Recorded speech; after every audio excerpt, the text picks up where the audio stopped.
Знаете, действительно, вот такой уникальный был вот этот способ предоставления, донесения информации, потому что ты вместе с вот этим вот собирательным образом, еще звуковой контент, ты слушаешь, как физически двигался поезд, каких он перевозил пассажиров, какие он перевозил, в каких обстоятельствах он оказывался.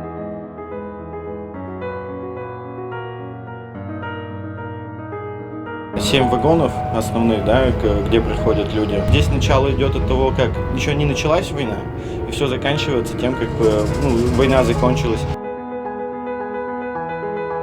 И по факту здесь все посвящено тому, как проходила война на самом деле на поезде. Будет рассказываться о бронепоездах, будет рассказываться о поездах с ранеными, с санитарами, где людей будут лечить, обучать. Даже будет банный комплекс, да, то есть людям покажут, что в поезде люди в том числе мылись.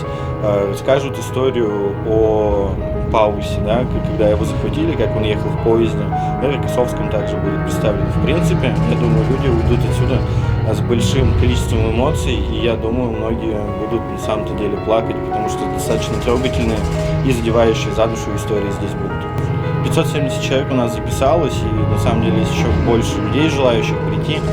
Мы здесь вдвоем с моей супругой Галиной.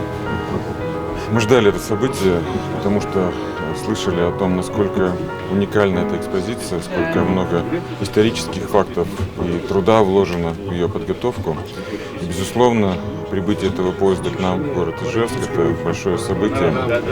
Я его воспринимаю как дань той великой победе, которая досталась нашей стране кровью, ценой здоровья, жизни людей.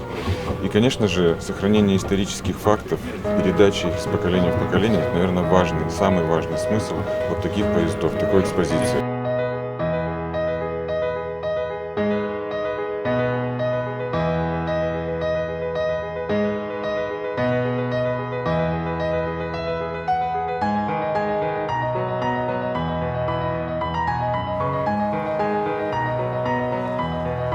Я много видел и военной техники во всех музеях, побывал в центральных, в отдаленных, Смоленске, например, по Великой Отечественной войне. Меня больше вот здесь привлек именно необычный антураж, необычный проведение этой выставки, комплекса музейного, потому что он не похож на другие музеи.